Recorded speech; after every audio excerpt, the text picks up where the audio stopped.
Joining me now is Arkansas Congressman French Haley, is the chairman of the House Financial Services Committee and was the primary House sponsor and one of the principal authors of this bill. Congressman, great to see you this morning. Thanks so much for being here. You bet, Marie. It's great to be with you.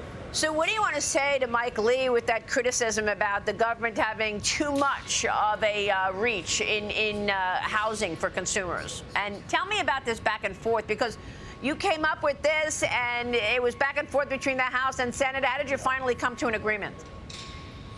Well, starting in the last Congress, Senator Tim Scott, who chairs the Senate Banking Committee, and I said we wanted to produce a conservative, supply-side-oriented housing bill in this Congress that reduces red tape, cuts bureaucracy around housing, holds HUD accountable, creates ways to send more capital into 1 to 4 family construction, because we're short of housing in this country because of supply, not demand. We have strong demand. We have many, many programs that benefit demand, but we needed to cut red tape in the HUD programs and also encourage the private sector through our community banks to make more investments in 1 to 4 family, single family construction. And this bill does that by deregulating, focusing on the supply side. So I hear what Senator Lee has to say, but I think on balance, this bill will lower the cost of building a home in America, encourages states and local governments to do a better job. That's where the big costs are. They're embedded in bad zoning, bad development regulation by states. And this bill has incentives to those states and sticks to get their act together on what it costs to build a house around our country. That's really an important point, and I guess this is going to be a big positive for you to talk about going into the midterms, where affordability will be the headline.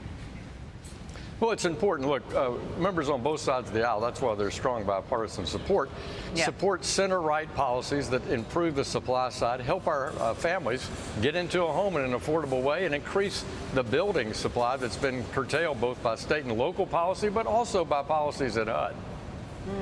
Meanwhile, Congressman, Congress is expected to host some important visitors today. I want to get your take on what's ahead. The president will meet with Senate Republicans in a working lunch, and Secretary of War Pete Hegseth will give a classified briefing to the House Republican Study Committee on the Pentagon's initial $350 billion defense budget request and the additional $80 billion in supplemental funding to cover the cost of the Iran conflict. Congressman, do you support all of that?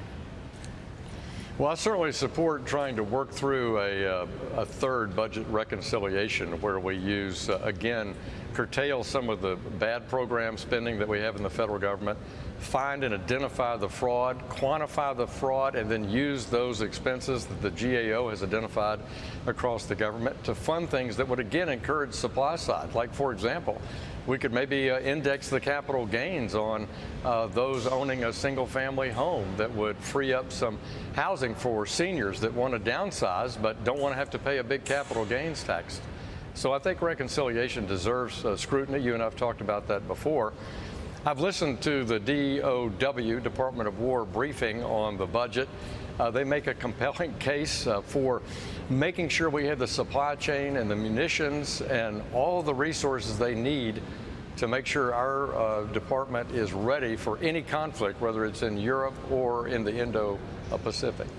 Yeah, for sure. And we know that this war has taken out some of the stockpiles, which need to be replenished. But there's not a lot of time to pass any more reconciliation packages, right? I mean, you've got, what, 2 weeks, less than 2 weeks before the August recess. How do you see that playing out?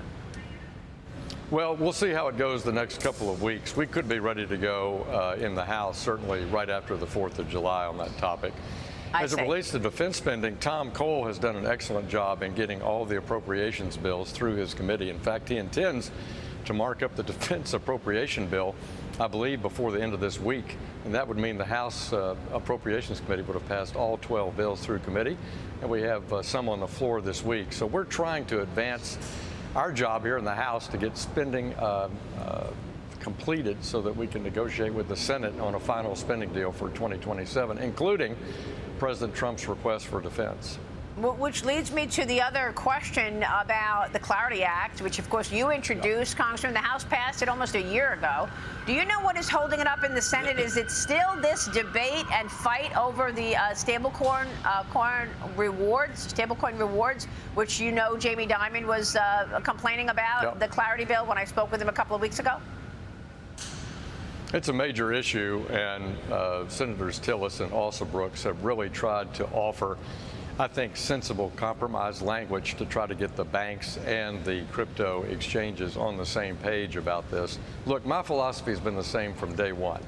Non-bank and bank issuers of stablecoins, non-bank and bank connected crypto exchanges should all have the same rules and operate under the same basis and have the same compliance.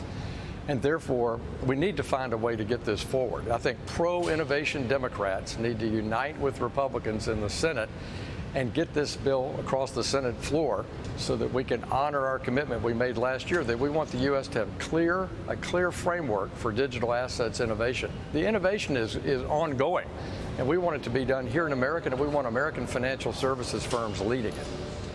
So what's going on in the Senate? I feel like the House has tried hard to execute the president's agenda, but when things get to the Senate, it takes a while. And I spoke with John Thune just recently. He keeps saying we don't have the votes.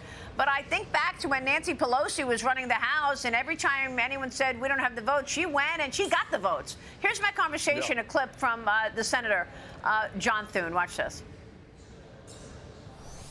People want to be able to have rules in place that you show ID, that you have proof of citizenship to vote. How come we can't get this across the finish line? Well, because we don't have the votes. And for me, it's a function of math. And we are. And it's a popular issue with the American public. But the Democrats in the Senate have block voted against many of the things you just mentioned. And we have put those votes on the floor. The issue with respect to the parliamentarian is one where, even under reconciliation, it has to be principally about budget and not policy. And Save America would not be at a 51 vote threshold. It would be at a 60 vote threshold under the rules. The other issue that he talks a lot about is nuking the legislative filibuster, which we don't have the votes to do. And on that issue, it's not even close. I mean, some of these issues, it's a close call, but there probably aren't half of Senate Republicans who are in favor of doing that. So, Mr. Chairman, what's your take on this? Do you think Save America will get past the finish line in any shape or form? I know that this is what the president wanted to talk with the Senate Republicans today about.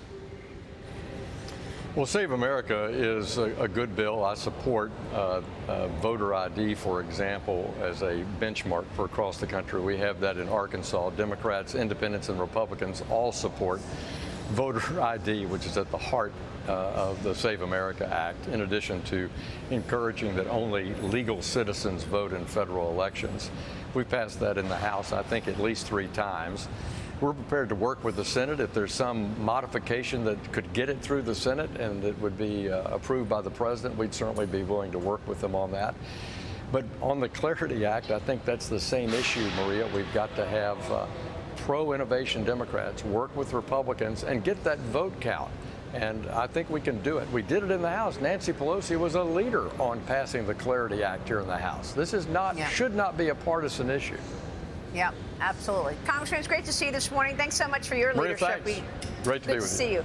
Congressman French Hill. We'll be right back with U.S. Small Business Administrator Kelly Loeffler. Stay with us.